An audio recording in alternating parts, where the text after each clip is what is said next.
So, fair warning, apparently, there might be guests downstairs, and, well, I guess today's generation doesn't have inside voice. I've asked a couple times. So if you hear cackling, or yelling, just know I have tried to stop it, and it is not in my control anymore, so it's whatever. So today I'm gonna do a video that one of the series of videos that I had planned on doing for a while now. I was initially thinking about starting with the German Shepherd, but I might do... Hold on. I was setting up... Dog info, breed A to Z. Go to the thing. Oh, view all. So, I actually might do, in order of A to Z. Like I said, I was gonna start with the German Shepherd, because that's where my knowledge base is at. Just know that any breed stated, I'm going based off of the American Kennel Club's breed standards. I will, in the future, do a separate, and these will be listed based off of AKC, UKC, CKC, FCI. So I'll do a comprehensive list because some registries recognize certain breeds while you might, like for instance, under UKC, or I think the KC even, they recognize the American Pit Bull Terrier, but for instance, the AKC does not recognize the American Pit Bull Terrier. So when I'm doing my, or at least I don't think they do. Actually, let me look that up real quick.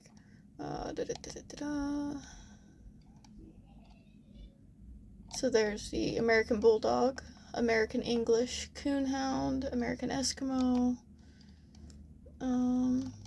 Nope, that is all dogs in a list that I can see. Oh, load more. American Staff.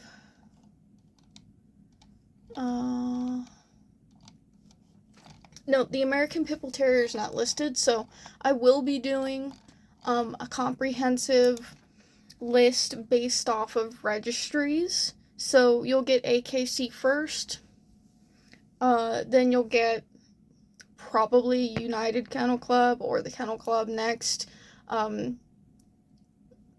Continental Kennel Club, FCI, whole nine. And this is just me educating you guys on these breeds based off of breed standard. If I happen to have particular experience with said breed, I'll give my own personal opinion and recommendations. But for instance, we're starting off today with the Affenpincher, and I don't really know anything about these guys except for what the recommendations and stuff are. So we're going to go first off with their group. The Affenpincher is a toy breed. They range in height between 9 and 11.5 inches. I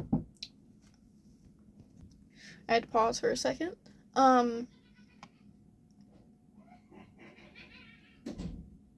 Anyways, I actually might start this over, or I can leave it in, but oh my lord, she's so funny sometimes. Anyways, Affenpincher, they're a toy breed, height ranging from 9 inches to 11.5 inches, or 11.5. Their weight, they're a really small dog, so they weigh between 7 and 10 pounds. Yes, I'm using American measurements. I know if any European people will get in the comment like, why are you using inches and pounds? Because it's what's on the website. I actually don't know the conversion. They don't teach that over here. They teach you how to convert it from one thing to the other, but I didn't memorize that shit because it didn't matter to me. Anyways, lifespan, 12 to 15 years. Relatively short, in my opinion, for a small dog like this. We'll see why in a second. Maybe they have some health problems that contribute to their lifespan. But when I see 12 to 15 years, I normally expect like a lab, a larger dog over 50 pounds, because the size contributes to their lifespan. But I've never really heard of a small dog actually having such a short lifespan. So we're going to go over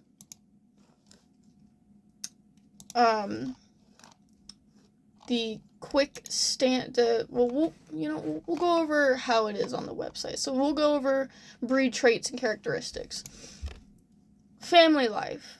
These dogs are a 3 out of 5 on the affectionate with family scale, 1 being very independent and 5 being lovey-dovey. They are a 3 out of 5 on that scale, so they're relatively affectionate with their family, but they are also completely fine with being a little reserved and by themselves, i.e. independent. Good with young children. They're also a 3 out of 5 here.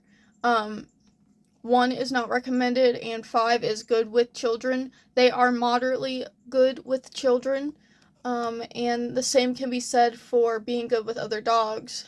1 out of 5, so 1 to 5, 1 is not recommended, 5 is good with other dogs, and they are a 3, so they're relatively moderate when it comes to being good with other dogs. Don't mind the sniffing.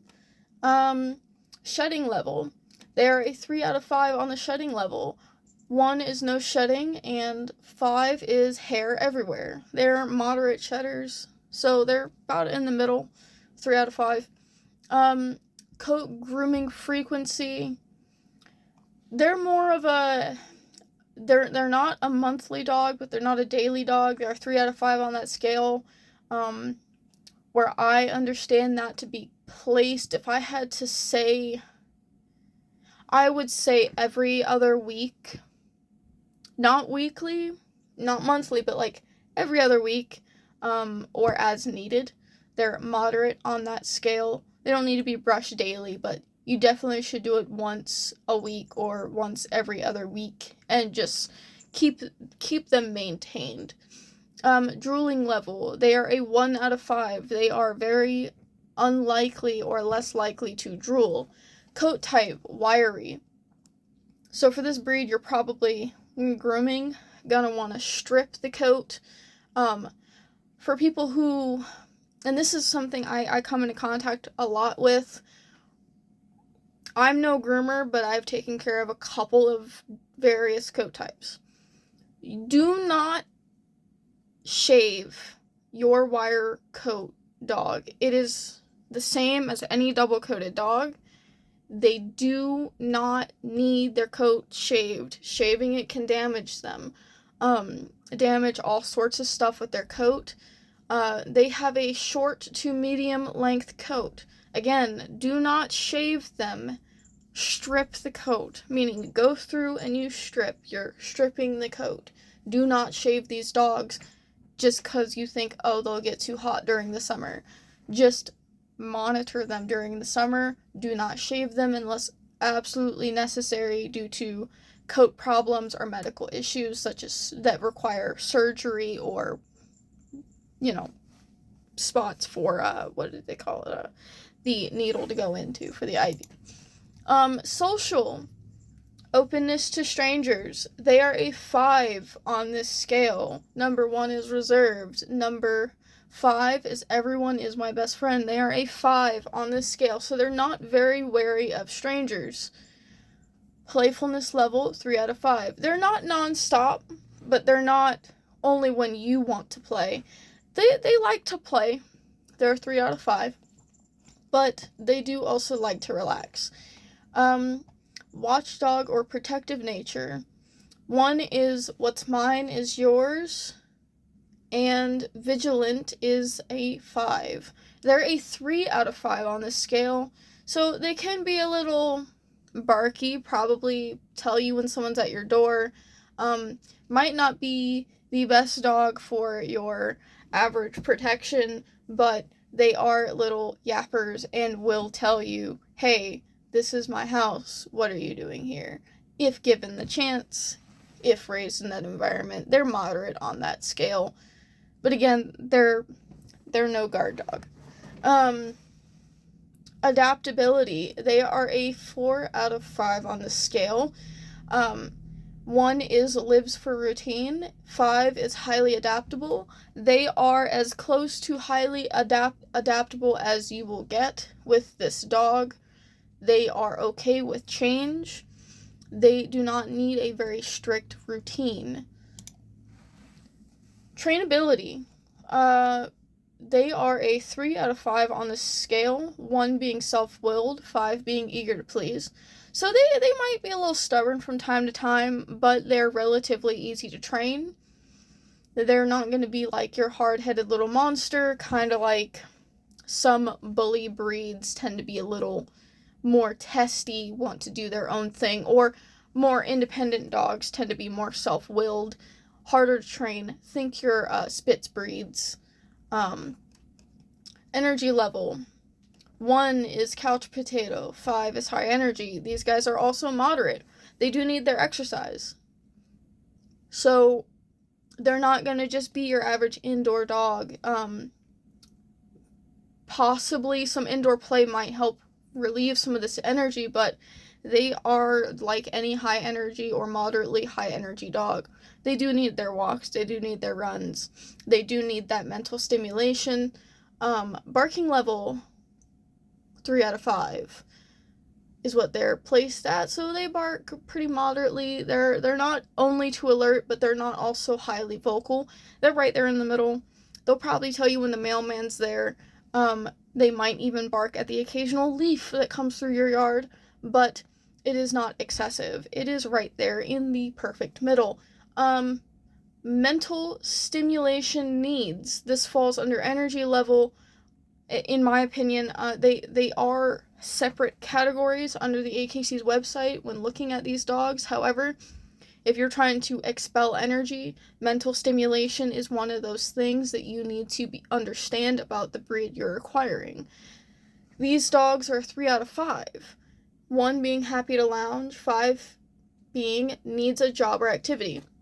These dogs do not require a job or activity, but they would best benefit from some sort of mental stimulation, even if it's just a daily 10-minute or every other day 10 to 30-minute training session in obedience, or getting them into a sport would also suffice. But it is not like a Malinois. You're not going to be out here having to do something every day for 1 hour or more a day just to get that overall stimulation.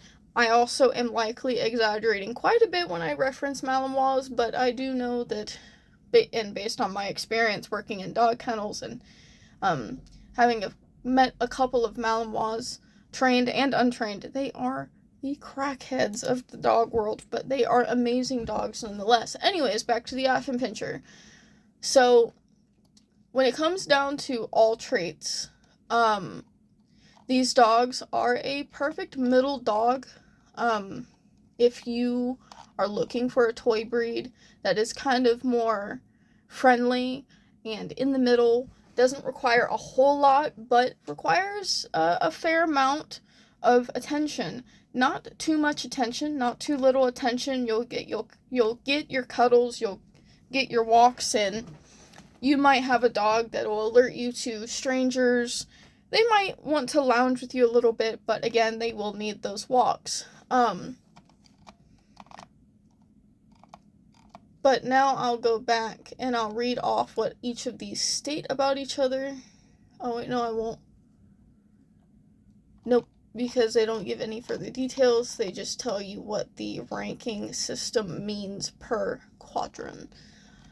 Okay, so breed popularity ranking and when it was recognized. The Affenpincher was recognized in 1936 by the AKC. Their popularity was higher before and around 2016, but it seems to have dipped with a small popularity spike in 2022. And it seems to be rising again, but out of 202 breeds, it ranks 162. So it's not too popular.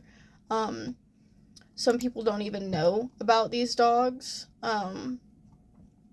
But for colors and markings, these dogs come in black, black and tan, black and silver, red, and what is that, Belge? That's not beige. That's Belge. Belge. Okay. And markings, they come with a black mask, and that is it. You'll have, obviously with any breed, you'll have some that go a little off standard, in color and markings, and while that is not a direct health problem, it is a thing that prevents the dog from being shown due to whatever color. Like, if your Affenpincher is blue, you're not showing it in the show ring. They must be within the registration, within the registries breed standard colors and markings. So again, if your Affenpincher is got a small white patch somewhere, it probably can't be shown. I will get further into that once I get into the full breed standard. About the breed. Loyal, curious, and famously amusing, this almost human toy dog is fearless out of all proportion to his size. As with all great comedians, it's the Affenpincher's apparent seriousness of purpose that makes his antics all the more amusing. So they're clowns, but they're clowns with a serious face, which is what makes it funnier. The Affen's apish look has been described many ways.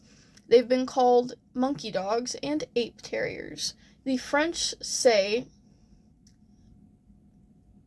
I'm gonna totally, I'm not gonna pronounce that how I want to.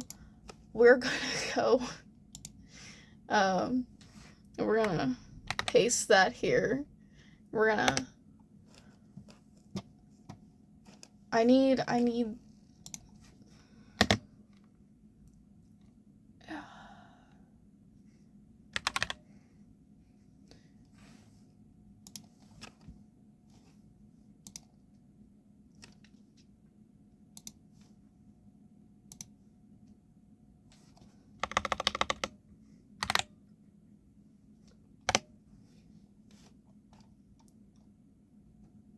Diablotin. Okay, so it's literally how I thought it was pronounced. The French say Diablotin. Jesus Christ. Anyways, mustache little devils, what that translates to. The Star Wars fans argue whether they look like Wookiees or Ewoks. I definitely think they look like Chewbacca. I mean, they have that face. They look like a Chewbacca. Think Chewbacca, and then take that face, shrink it down, put a nice little mustache and stuff on it, and you've got the Affenpincher on, Anyways, standing less than a foot tall, these sturdy terrier-like dogs approach life with great confidence. So they're a very confident breed, obviously, with good breeding and genetics and good training. You'll get that. Don't just expect these traits when you buy the dog. You have to do your homework. This isn't a breed you train, a professional dog handler tells us. He's like a human. You befriend him. The dense, harsh coat is described as neat but shaggy, and comes in several colors. The gait is light and confident. They can be willful and domineering, but mostly Affens are loyal, affectionate, and always entertaining. Affen people say they love being owned by their little monkey dogs. So they're a dog that, when around the home and with you, it's not your dog. You're the dog's person, if that makes sense. What to expect when caring for an Affenpincher. Health. Affenpinchers are generally healthy dogs, and responsible breeders will screen their stock for health conditions such as luxating patella, heart anomalies, vision problems, and hip dysplasia. Like other short-faced breeds, Affens can experience breathing problems during hot weather if they are permitted to overheat, and then have difficulty panting in order to lower their body temperature, as dogs don't sweat to keep cool. So they are a brachycephalic breed, meaning they are probably prone to a breathing condition only within brachycephalic dogs, called BOAS. BOAS.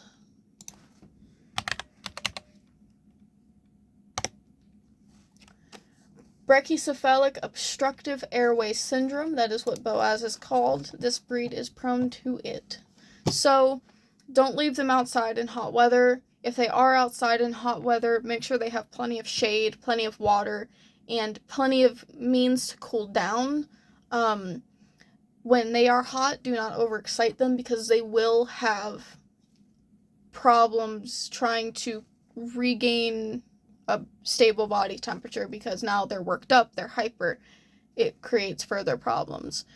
Recommended health tests from the National Breed Club is patella evaluation and ophthalmologist evaluation. Okay. Grooming needs. The Affenpincher's medium-length, wiry coat should be groomed twice a week. So roughly what I said, once or twice a week or every other week. First with a brush and then a metal comb. Any mat should be pulled apart with the fingers. The hair on the head is usually brushed forward over the face, and then an inverted V shape is cut to expose the eyes. Similarly, the hair on the bridge of the nose is trimmed into a fan shape to keep their eyes clear. The Affen's coat does not grow quickly, so a trimming a pet Affen every few months should suffice. The breed's national parent club, the Affenpincher Club of America, provides a detailed grooming guide. Affens should have their nails trimmed and teeth brushed regularly. So as with any dog, make sure you're brushing their teeth or providing self-brushing tools. There are certain dental treats that you can give to aid you in keeping their teeth clean. Also, I would say, this is just my experience, but bone chewing on safe bones, not cooked bones. Do not give your dog cooked bones, period. They splinter, they're dangerous. But a good bone chew does help also keep teeth clean. But you should brush your dog's teeth. They have certain tools that you can do that with. I can link a few examples in the description. But again, also, keep their nails trimmed, brush their teeth. Nail trimming, for me, because my dog's nails grow absolutely horrendously fast, he was not kept up with before I got him either. So keeping his nails short is hard, but I do have to do my dog's once every week to every 2 weeks, but I do not cut, I Dremel. And when I said do not shave your dog, despite wire hair, it is not safe to shave any double-coated dog. It will ruin their coat. But trimming is different. Trimming is just going over, just over, shaping, stuff like that. But it's not going in and shaving everything off. You're not taking all the hair down to the skin. You're just clipping the ends of the hair, making them neat. Trimming is okay. Shaving is not okay. Unless obviously recommended by a vet. Exercise. One of the attractions of the toy breeds is their small size makes them ideal apartment dogs. While Affenpinchers can be perfectly happy living in close quarters, the breed is classified as moderately active, and as such, they do need exercise. Indoor play, both with his owner and just between himself and a toy, can be enough to make up a large chunk of the Affen's exercise regimen. Even so, a brisk walk once or twice a day is required. In addition to providing exercise, these walks give the Affen a chance to socialize both with people and other dogs. So like I said also, You can exercise with them in the house, do some stuff inside, but it is still important to get them out for walks. They are moderately active dogs. They do need that exercise once or twice a day, through whenever or throughout the day. Training. Affenpinchers are courageous, bold, and often feisty. Basic obedience training is recommended. The breed has an undeserved reputation for being difficult to train because Affenpinchers are independent-minded and can be stubborn. The key is that they are very intelligent and generally eager to please the humans they have bonded with. Keep in mind that they are easily bored and tend to lose interest during long training sessions. Shorter, more frequent sessions with a trainer who has experience working with toy breeds are usually quite successful.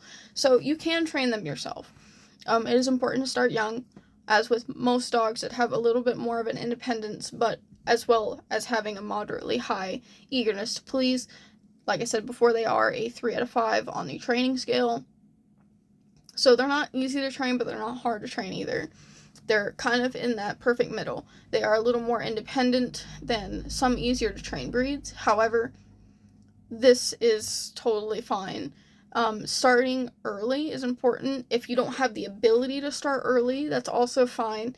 But keeping training sessions between 10 to 20 minute times is ideal for more independent or easily bored breeds, such as the Affenpincher. Nutrition. The Affenpincher should do well on a high-quality dog food, whether commercially manufactured or home-prepared with your veterinarian supervision and approval. Any diet should be appropriate to the dog's age, puppy, adult, senior. Some dogs are prone to getting overweight, so watch your dog's calorie consumption and weight level. Treats can be an important aid in training, but giving too many can cause obesity.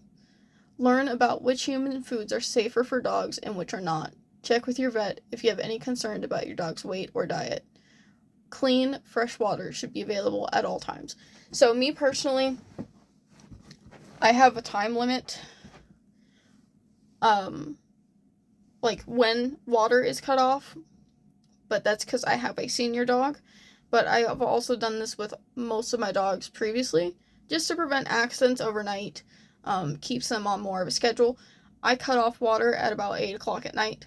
That is when they have their last potty break, and that's when I dump the old water from the day, and I set the bowl to be cleaned, and it is cleaned over before I go to bed, and then water is added in the morning.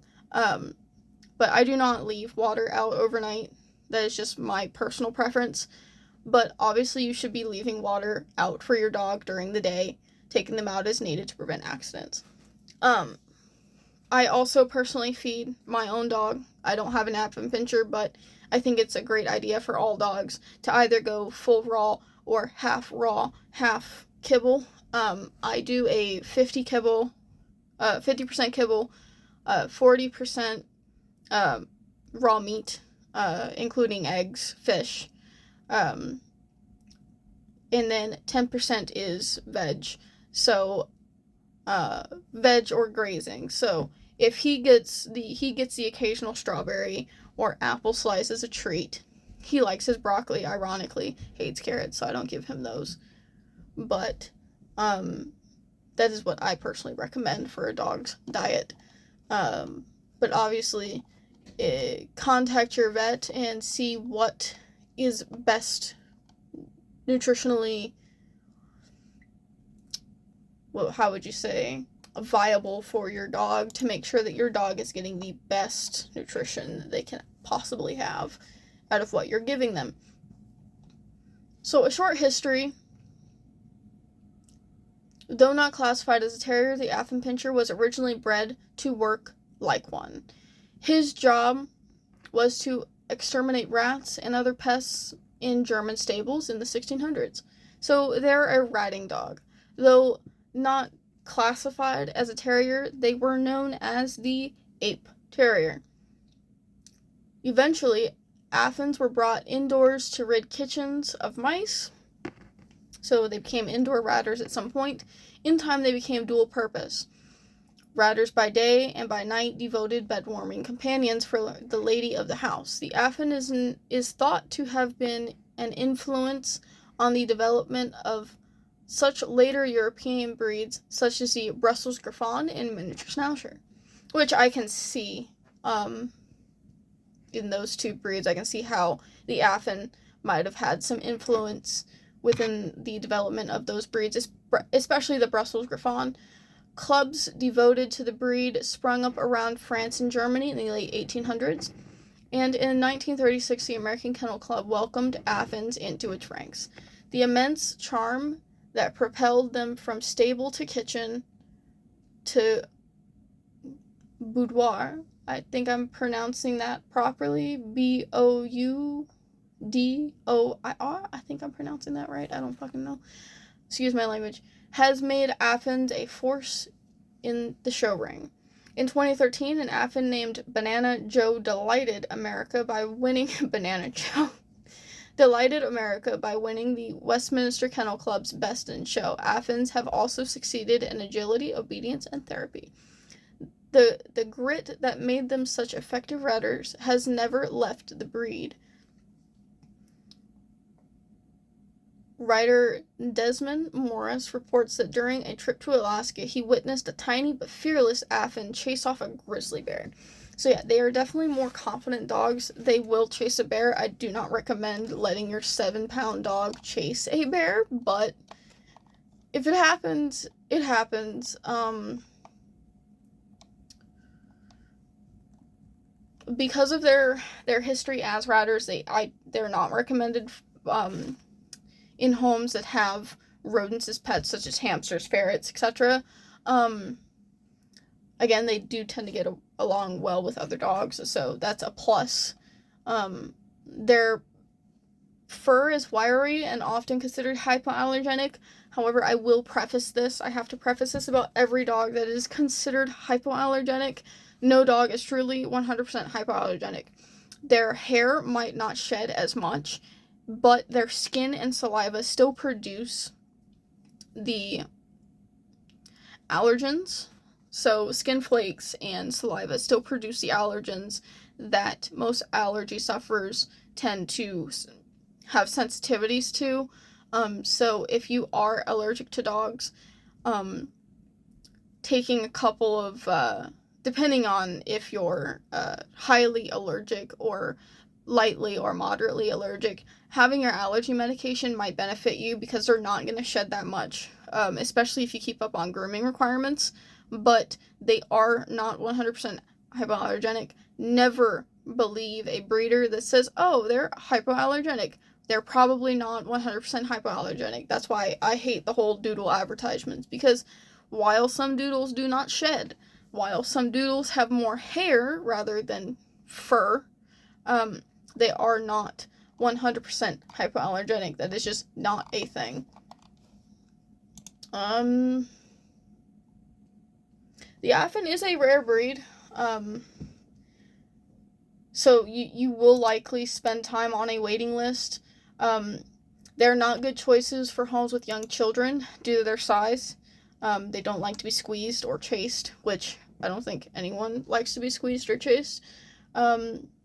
Preferred color is black within the breed, but they do also come in black and tan, silver, gray, red, or mixtures of these colors. So they come in a variety of color and color combinations, but generally black is the preferred color, especially within the show ring. And yeah, that's about it for this breed. If you own an Affenpincher, down below, let me know your experience with the breed. Like I said before in my disclosure on making this video, I know almost nothing about the breed. I'm just going based off of breed standard. So I have no actual experience with these dogs per se.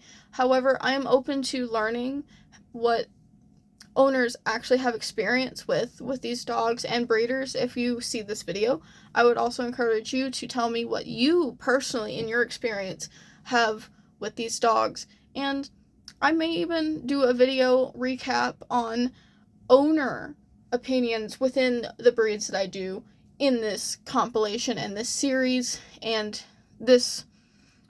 I won't do this for every registry, but obviously, if you want to give your intake, or give your input, I will definitely do a video on owner input and breeder input. Alright, but that is going to be all for the Affenpincher. Don't forget to like and subscribe if you like these videos. It really does help me out. We're at 95 subscribers. I'm trying to get to 100 before the end of the year. If I don't hit that goal, that's fine, but it would be very nice if I could do that. And I will be sure to provide you guys with plenty more content. Have a good one.